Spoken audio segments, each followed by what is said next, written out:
मंगलवार का दिन है और कलेक्टर ऑफिस में फिर लगी जन सुनवाई। आज भी बड़ी संख्या में लोग अपनी अपनी समस्या लेकर पहुंचे। किसी के सिर से रोजगार का सहारा छिन गया तो किसी बुजुर्ग पिता ने अपने ही बेटे पर जमीन कब्जा करने का आरोप लगाते हुए गुहार लगाई। किसी ने शिकायत की कि उसे झूठे मामले में फंसाया जा रहा है और आवाज उठाने पर जान से मारने की धमकियां मिल रही हैं। वहीं कई लोग संपत्ति विवाद और घरेलू प्रताड़ना जैसी समस्या लेकर अधिकारियों के सामने पहुंचे। हर गम हर तकलीफ एक एक कर अधिकारी के सामने रखी गई। लोगों ने उम्मीद जताई कि उनकी समस्याओं का हल मिलेगा और प्रशासन की ओर से भी भरोसा दिलाया गया कि हर मामले पर गंभीरता से कार्रवाई की जाएगी। जन सुनवाई लोगों के लिए एक उम्मीद का दरवाजा है, जहां वे अपनी आवाज सीधे प्रशासन तक पहुंचा सकते हैं। कि मेरी बेटी को सन 2016 से किडनी में दिक्कत थी। नाइट्रोटिक सिंड्रोम एक बीमारी होती है। इसका ट्रीटमेंट लंबा चलता है, तो इसका ट्रीटमेंट चलता रहा। मेरे पास जब तक फंडिंग थी, मेरे पास जब तक पैसा था, मैंने इलाज कराया, सब चीज़ कराई। उसी बीच में मैंने हमारी सोसाइटी से मदद मांगी। सोसाइटी ने मदद नहीं करी। बोला कि आप अपना जो पेंडिंग अमाउंट है, जो सोसाइटी में हम भरते हैं, जैसे थाली के रूप में भरते हैं, हम बहुत सारा पैसा अमाउंट भरते हैं, किसी भी रूप में भरते हैं, हम भरते हैं। तो बोला आप वो पैसा भरो, उसके बाद ही आपका हम आगे का पैसा फाइल पास करेंगे। हमारे पास उस टाइम में पोजीशन नहीं थी, फिर भी हमने खर्चा करके हमने कुछ भरा, मगर हमारी फाइल आगे नहीं बढ़ी। हमने छोड़ दिया कि नहीं ठीक है, मेरे पैर सलामत है, मेरा हाथ सलामत है, मैं कर लूँगा। फिर भी मैंने मेरी बेटी को 10 साल में कैसे भी करके बाहर निकाला हॉस्पिटल से।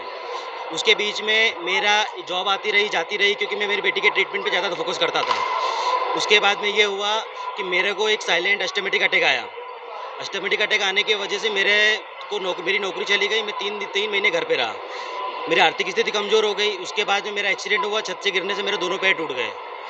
मेरे दोनों पैर टूटने की वजह से मेरा ऑपरेशन हुआ। ऑपरेशन में जो खर्चा आया, मेरे पास पैसे नहीं थे, मैंने कर्ज लिया। मेरी बेटी का जो ऑपरेशन हुआ, उसको जो पैसा लगा उसमें भी मैंने कर्ज लिया। मैं कर्ज के नीचे दबता चला गया। मेरे पास स्थिति कुछ भी नहीं थी करने की। मैं सोसाइटी के पास फिर गया। सोसाइटी के पास जाने के बाद मैं सोसाइटी पे वॉकर से गया कि सर मुझे जो जो हमारे गुरु की तरफ से जो मदद मिलती है, मुझे वो मदद ही चाहिए बस। उन्होंने कोई सुनवाई नहीं करी। वो बोलते हैं कि सिर्फ डांडी विवाहों का पैसा पास होता है, इसके अलावा किसी का पैसा पास नहीं होता। ये नई स्कीम आई है मार्केट के अंदर अभी, या हमारा आगे से स्कीम आई है। फिर हमने बाहर पता करा तो हमको पता चला कि ऐसी कोई स्कीम नहीं है, ये सब सर्वजन के लिए, सभी लोगों को मेडिकल के रूप में पैसा मिला जाता है। इन्होंने कोई सुनवाई नहीं करी। फिर हमने एक मैसेज बना के डाला सोशल मीडिया पर, हमको मदद की ज़रूरत है, हमारी स्थिति ख़राब है, हमारी आर्थिक स्थिति बहुत कमज़ोर है। मगर इन्होंने हमको मारने की धमकी दी, ऑफिस में बुलाया, मारा, मुझे बेड से मारा गया। मेरी वाइफ को धक्का दिया, मेरी वाइफ बचा नहीं तो उसको धक्का दिया, मुझे चढ़ाऊ से गिराने की कोशिश करी गई। मेरे दोनों पैरों में आज फिर से दर्द चालू हो गया है। मैं अभी चलने लगा था, मेरे वापस पैरों में दर्द चालू हुआ है। मेरी वाइफ को फ्रैक्चर हुआ है चेहरे के अंदर। डॉक्टर ने लिक्विड डाइट पे रखा है 2 महीने के लिए। अब मेरी स्थिति ये है कि मैं अभी मेरी वाइफ का इलाज कराऊंगा कि मैं जॉब करूँ कि मैं मेरे बच्चों को ध्यान दूँ। आमिर साहब ने कोई एक्शन नहीं लिया। आमिर साहब वहाँ खड़े खड़े सब देख रहे थे। ये सेक्रेटरी और उसके बेटे के कृत्य थे, उन्होंने करा ये जो भी करा मेरे साथ में।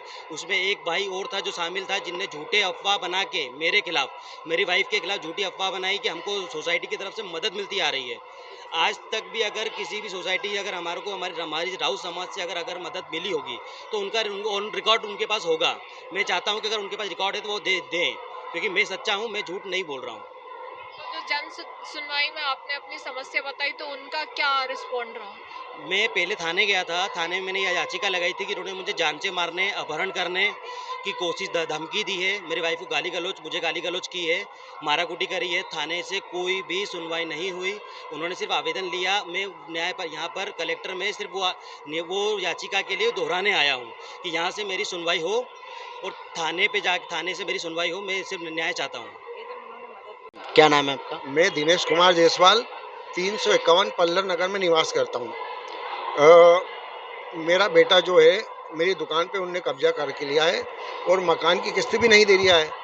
और स्थिति ये हो गई कि मैं मकान की किस्त भी नहीं चुका पा रहा हूँ और मुझे खतरा ये है कि आज नहीं कल मतलब बैंक भी जो है मकान पे कब्जा कर सकती है। मेरे पास आय का कोई स्रोत नहीं है, तो मैं ये चाहता हूँ कि मैंने यहाँ पे आवेदन भी लगाया था, तो वरिष्ठ नागरिक पे रेफर करा था पलासिया में, वहाँ से आदेश हो गया है और उसको लड़के को बुला के सहमति जताई है कि आपके नाम से 3 लड़की 1 लड़का मेरा नहीं और मैं 5वां हूँ। मेरी पत्नी का हो गया देहांत 4 महीने पहले। तो मैंने वहाँ पे उन्हें सहमति जताई कि हाँ 5वां हिस्सा मैं लेके मकान को खाली कर दूँगा, आप बेचो कुछ भी करो। तो मैंने कहा मैं बेच के इसको और फिर बैंक के जो ऋण चुका दूंगा और अपनी बेटियों को दे दूंगा। जो बचेगा मैं अपने जीवन यापन उस हिस्से से मैं कर लूँगा। उसने 2 महीने का टाइम भी दिया था परामर्श केंद्र पलासिया में, तो लिखित में दे दिया था, सहमति जता दी थी, लेकिन उसके बाद भी उन्होंने मकान खाली नहीं करा। 1 तारीख को 2 महीने हो गए। उसको एक कस्टमर आया था मकान खरीदने के इच्छुक, तो वो बोल रहा था कि हमें दिखा दीजिए। तो हम ऊपर दिखाने के लिए ले गए तो बहू ने मना कर दिया, बोले मैं नहीं दिखाऊंगी और हम खाली भी नहीं करेंगे हम। तो उस स्थिति में वापस हम यहाँ पे आए हैं आवेदन लेके। तो सर ने रेफर करा एसडीएम मल्हारगंज थाना एसडीएम के पास कि आप वहाँ जाएं, वहाँ से आपको वो खाली करवाएंगे, ये बोले ऐसा आश्वासन दिया है इन्होंने। अब वो खाली करवाते नहीं करते, मैं बहुत परेशान हूँ और किस्त भर नहीं पा रहा हूँ। मेरा मकान हाथ से चले जाएगा। बैंक अगर वो जब्त करेगी तो कौड़ियों के भाव बिकेगा मकान, तो मैं किसको कैसे हिस्सा दे पाऊँगा, अपने जीवन यापन कैसे करूँगा। ये मेरी प्रॉब्लम सॉल्व होना चाहिए। मैं वरिष्ठ नागरिक हूँ, मेरी 66 साल की उम्र है और इस उम्र में मतलब बहू और बेटे से मैं परेशान हूँ। बस मेरा यही निवेदन है कि वो मकान खाली करे और मैं मकान को बेच के मैं अपने पैसे बचे हुए पैसे का मैं जीवन यापन कर सकूँ। ये निवेदन है। क्या नाम है आपका? तेज कुमार वर्मा। क्या समस्या लेकर आए हैं आप? मेरी समस्या है कि मेरा बच्चा परेशान कर रहा है मेरे को और उसकी घरवाली परेशान कर रही मुझे रहने नहीं दे रहा है घर पे चैन से। बोलते कि मेरे को मकान का हिस्सा चाहिए और कोर्ट मैरिज करके लेके आए हैं तो 6 महीने से अलग रह रहा था। अब 6 महीने से अलग रहते अब वो वापस अचानक मैं घर पे आ गया। बोले मेरे को एक कमरा दो रहने के लिए। तो मैंने कहा भैया मैं कमाऊँगा खाऊँगा कैसे, मेरे पास कमरे हैं किराए से, उसी से खा पाता हूँ मैं। तो बोला नहीं, तो मेरे कमरे में ताला तोड़ के और घुस गया। दोनों मियाँ बीवी घुस गए।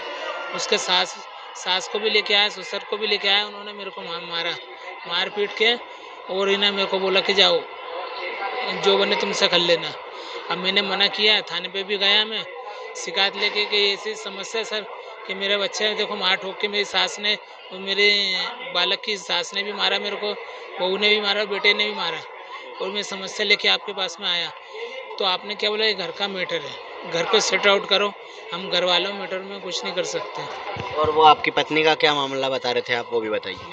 मेरी वाइफ कम से कम उसको 20 साल हो गए घर से गई हुई है। दो जरा से बच्चे दूध पीते छोड़ के चली गई थी।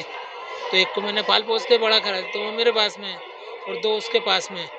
तो दोनों अपने कमा रहे खा रहे अच्छी तरह।